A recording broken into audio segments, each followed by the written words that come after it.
here with Miguel McKelvey, our keynote speaker for today.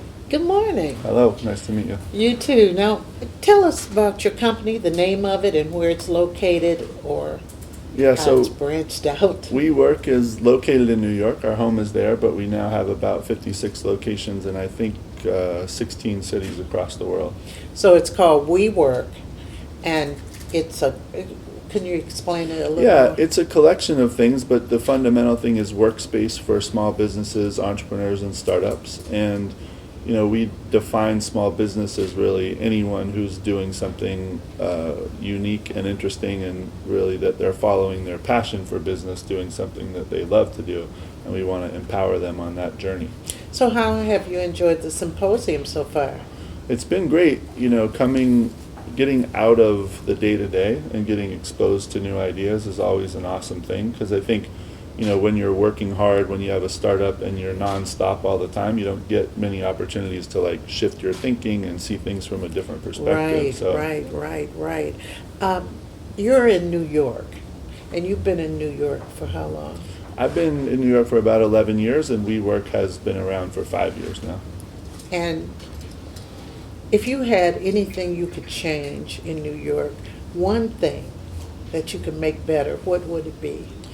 Well, I think the challenge that we face in New York is that it's gotten incredibly expensive. And so for a lot of creative people, it's hard to live there. They're pushed out to the fringes, and even then it's expensive. And so I think one of the next great challenges is to address housing and opportunities for people to live closer to where they work and to follow their entrepreneurial dreams, but actually in the city, not way out, an hour and 20 minutes away or whatever. Now, with your New York based one, how many businesses are in there?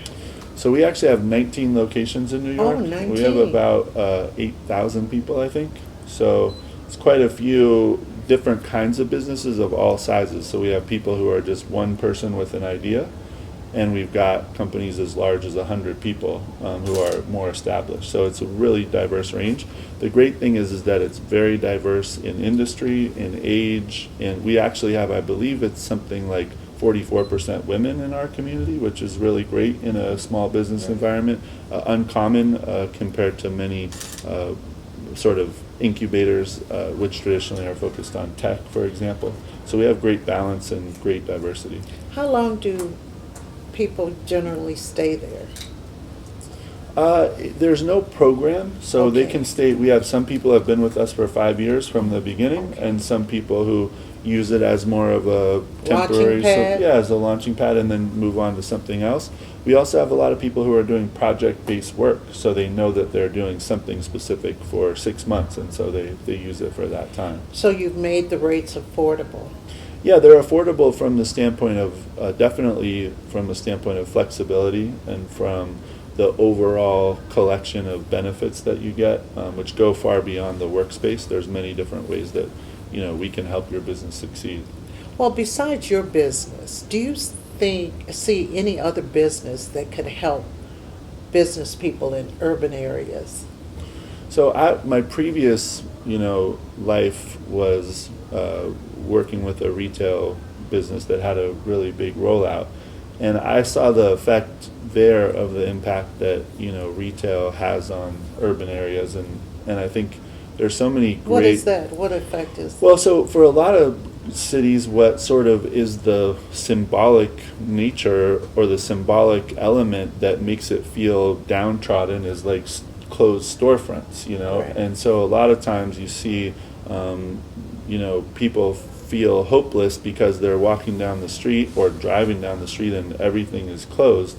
And, it's a lot of the people whose dream of small business has to do with the storefront, whether it's a clothing store, a barber shop, a coffee shop, a little, restaurant, whatever it is.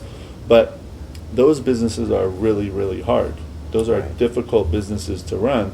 And so there's usually not the support systems in place to help them run those businesses. So that's not specifically what we do. We're Right. more focused on, obviously, businesses that are on the upper floors of the Right. building.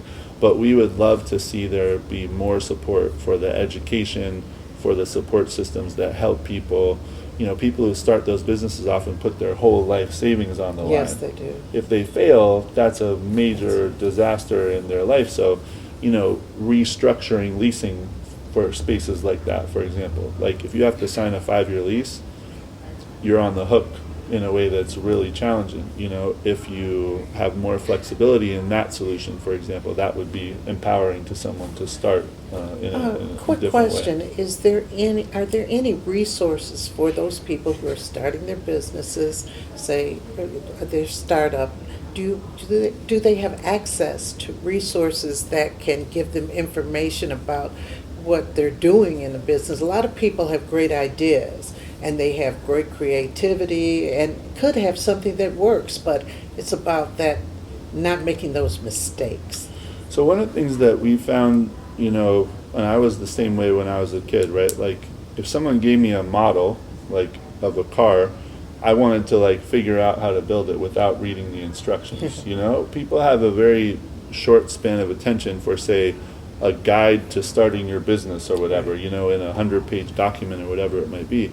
So what we found in the environment that we create is really about just a sort of open place for conversation, so that you have the opportunity to ask all those questions when the time comes. Like you need to find the person who knows about trademarks when you're ready to file your trademark, and you want to get the answer right away. So you want to be able to like walk across the room and ask someone, hey, does anyone know anything about trademarks? And then you find the answer immediately, and then you go take action on that. That's like the way that people actually succeed. If you're like, oh yeah, go to like Trademarks 101 on the web, you're going to go into this spiral of like 100 different answers. You're not going to know which one to choose. You're going to get taken by somebody who's going to try to ask you to pay them for advice on that topic or whatever it might be. So it's really about having just authentic connections to people who are there who want to help you because they want to see you succeed. Well, lastly, where do you see yourself in 5 years? Well, or would like to? Yeah, I think, what we would love to do is to be a representative part of a changing culture, which is away from dependency on big organizations, dependency on big companies that we've all seen can easily fall apart and disappear, and more reliance on people's own skill set, their own ability to achieve and succeed, and for much smaller business models that are that don't necessarily get hit by sort of macroeconomic shifts and stuff like that. Because I think if you're doing something that you love to do, and that allows you to weather any storm, emotionally, intellectually, because you're just not a victim to some outside forces. You're actually in control of your destiny. So that culture change, that's important. Well, I'd like to thank you. Yeah. You are so interesting. Well, thanks for having me. And thanks for coming to Detroit. I hope you come back. I'm going to be back a lot, that's for sure. Oh, great, great.